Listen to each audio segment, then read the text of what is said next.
টেম্পোর হার না মানা জেদের কাছে আটকে গেল মোহনবাগান। আজ নিজেদের দ্বিতীয় ম্যাচে সুপার কাপের দ্বিতীয় ম্যাচে মুখোমুখি হয়েছিল মোহনবাগান এবং টেম্পো, যেখানে কিন্তু ম্যাক্সিমাম ফ্যান্সরাই ভেবেছিল কি আজকে মোহনবাগান জিতে যাবে সহজেই এবং খুব সহজেই পরের রাউন্ডে পৌঁছে যাবে। কিন্তু যেভাবে টেম্পো ফাইট দিল, টেম্পোর ফাইট এবং অসাধারণ খেলা টেম্পোর। গত ম্যাচে ইস্টবেঙ্গলের সাথে 2-2 ড্র এবং এই ম্যাচে মোহনবাগানের সাথে গোলশূন্য ড্র, কিন্তু রাউন্ড জমিয়ে দিল। এখন যা পরিস্থিতি তাতে কিন্তু যে কোনো টিম, অর্থাৎ মোহনবাগান, ইস্টবেঙ্গল, টেম্পো, যে কোনো টিমই কিন্তু পরের রাউন্ডে যেতে পারে। চাপ বাড়ল কিন্তু মোহনবাগান এবং ইস্টবেঙ্গলের, কারণ আগামী ম্যাচ আছে টেম্পোর সাথে চেন্নাই। যদি টেম্পো ম্যাচটা জিতে যায় তাহলে কিন্তু টেম্পো সম্পূর্ণভাবে ফ্রিলি কোয়ালিফাই করবে পরের রাউন্ডে। তো এই সব ব্যাপারেই একটু আলোচনা করব। সাথে থাকুন, দেখতে থাকুন টুইন্স ম্যাজিক ইউটিউব চ্যানেল। তো ম্যাচের ব্যাপারে যদি আসি তাহলে বলবো প্রথম 11টা আজকে বলে নেবো। ফার্স্ট 11 মোহনবাগানের ফার্স্ট 11 কী ছিল? মলিনা, কোচ হোসে মলিনা পরীক্ষা নিরীক্ষা যে চালাবে এটা স্বাভাবিক ছিল, যে প্রত্যেকটা প্লেয়ারকে ভালো করে চান্স দেবে, দিয়ে খেলানোর চেষ্টা করবে। তো সেই হিসেবে কিন্তু ফার্স্ট 11 আজকে অসংখ্য চেঞ্জ ছিল মোহনবাগানের।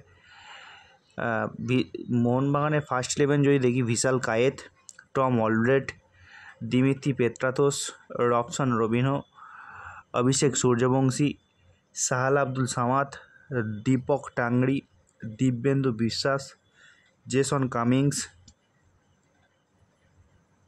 আশিস রায়, অভিষেক সিং। তো এই ছিল আজকে মোহনবাগানের প্লেয়িং 11, যেখানে দুর্বল টেম্পো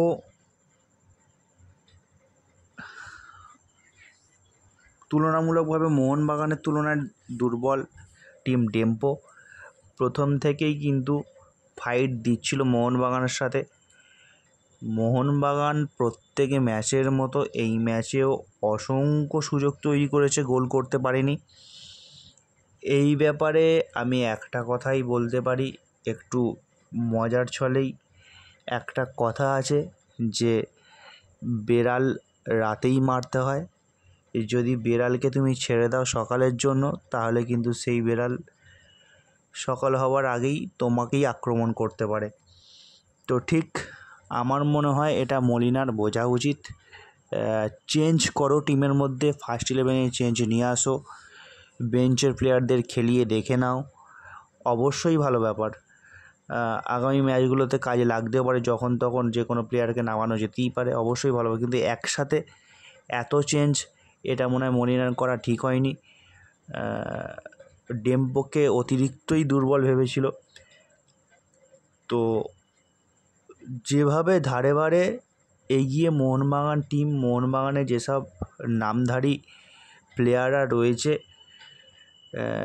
অপোনেন্ট টিম যখন খেলতে নামে মোহনবাগানের সাথে, তখন কিন্তু কিছুটা হলেও পিছিয়ে থেকেই নামে। কেন কি, মোহনবাগান দেশের সেরা ক্লাব এবং তাদের কাছে বড় বড় প্লেয়াররা রয়েছে, ইন্ডিভিজুয়াল ব্রিলিয়ান্সির জন্য কিন্তু ম্যাচ বের করে দিতে পারে। কিছুটা হলে পিছিয়ে থেকেও কিন্তু নামে। তো যখন ফার্স্ট 11-এ এত কটা ভালো ভালো প্লেয়ার খেলবে, তখন অন্যান্য টিম প্রথম থেকেই চাপে থাকে। তো সেই চাপটা আজকে টেম্পো মনে হয় ফেস করেনি, কারণ এত চেঞ্জ ফার্স্ট 11-এ টেম্পো সেই চাপটা অনুভব করেনি। সেই কারণে কিন্তু প্রথম থেকেই আক্রমণাত্মক খেলার চেষ্টা করেছে, ডিফেন্সিভ খেলার চেষ্টা, প্রত্যেকটা পার্টে টেম্পো কিন্তু খেলার চেষ্টা করেছে ভালো করে। যার কথা একদম না বললেই নয়, সে হচ্ছে টেম্পোর গোলরক্ষক, অসাধারণ যদি দেখি ডেম্পোর গোলরক্ষকের জন্যই কিন্তু আজকে ডেম্পো বেঁচে গেল, না হলে হয়তো গোল হতেই পারতো। আর সুযোগের ছড়াছড়ি প্রচুর সুযোগ পেয়েছে। ফার্স্ট হাফে তো অসংখ্য সুযোগ, সেকেন্ড হাফেও কিন্তু অসংখ্য সুযোগ। ফার্স্ট হাফে ফলাফল 0-0 শেষ হওয়ার পর সেকেন্ড হাফ যখন শুরু হয়, সেকেন্ড হাফে কিন্তু চেঞ্জ করেই মলিনা কিন্তু নামায়, আলবার্তোকে নামায়, মেহতাবকে নামায়, জেমি ম্যাকলারেনকে নামায়। তারপরে কিন্তু আক্রমণের ঝাঁজ আরও বাড়ে। আক্রমণের ঝাঁজ বাড়লেও কিন্তু গোলের মুখ খুলতে পারেনি মোহনবাগান। এদিন কিন্তু ফার্স্ট 11-এ জায়গা পেয়েছিল রবসান রবিনো, দিমিত্রি পেত্রাতোস। তো সব কিছুর পরেও কিন্তু গোলের মুখ খুলতে পারেনি। যাই হোক, আগামী ম্যাচ ডার্বি, বড় ম্যাচ, আবেগের ম্যাচ। দেখা যাক কী হয়, ডার্বির ফলাফল কি দাঁড়ায়। আজ আবার দিনের প্রথম খেলায় ইস্টবেঙ্গল চেন্নাইকে হারিয়ে দিয়েছে বড় ব্যবধানে। তো কিছুটা হলেও আমার মনে হয় চাপে থাকবে মোহনবাগান। ডার্বিতে চাপ কিছুটা হলেও অনুভব করবে, কারণ যদি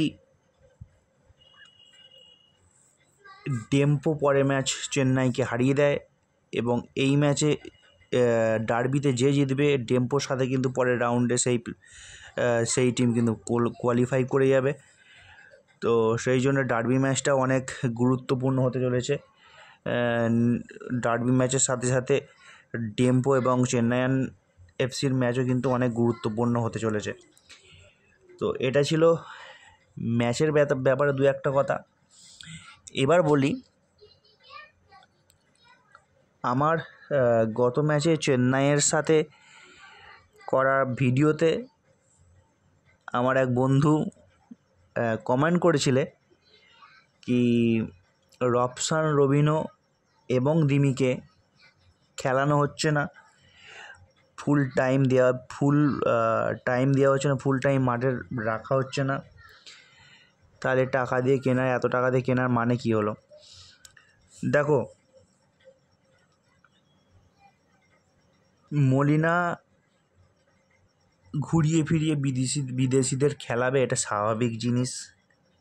কারণ এরপরে ডার্বি আছে, ডার্বিতে দেখতে পাবে মলিনা যেরকম 3টে করে ফরেনার নামাচ্ছে, ডার্বিতে দেখতে পাবে ফার্স্ট 11-এ হয়তো 3টের বেশি ফরেনার প্রথমে নামাবে। তো আমার মনে হয় না প্রত্যেক কটা ফরেনার, আগে কিন্তু দিমি 90 মিনিটস খেলেছে শেষ পর্যন্ত। রবসান রবিনোকে তুলে নিলেও 90 মিনিটস কিন্তু দিমি খেলেছে। তবে আমার মনে হয় খুব কম বিদেশি, মোহনবাগান টিমের খুব কম বিদেশি কিন্তু 90 মিনিটস খেলতে পারবে, আলবার্তো রড্রিগেজ এবং টম ওয়ালডেট ছাড়া। কারণ এত ভ্যারাইটিস আছে আমাদের মোহনবাগান টিমে, 90 মিনিটস করে খেলানো অসম্ভব ব্যাপার, চেঞ্জ করে খেলাতেই হবে। তো ভরসা রাখো মোহনবাগান কোচের ওপরও ভরসা রাখো, দলের ওপর ভরসা রাখো। তুমি অবশ্যই দিমিকে দেখতে পাবে, অবশ্যই রবিনোকে দেখতে পাবে এবং তাদের অসাধারণ গোলও দেখতে পাবে। তো চলো, ভিডিও এখানেই শেষ করছি। দেখতে থাকো টুইন্স ম্যাজিক ইউটিউব চ্যানেল। আবার আসছি পরের ভিডিও নিয়ে। দেখা হচ্ছে ডার্বি ম্যাচ শেষ হওয়ার পর। তো দেখা যাক রেজাল্ট কী হয়। আগামী রাউন্ডে মোহনবাগান, ইস্টবেঙ্গল, ডেম্পো কারা কোয়ালিফাই করতে পারে। দেখা হচ্ছে পরের ভিডিওতে। চলো টাটা, জয় মোহনবাগান।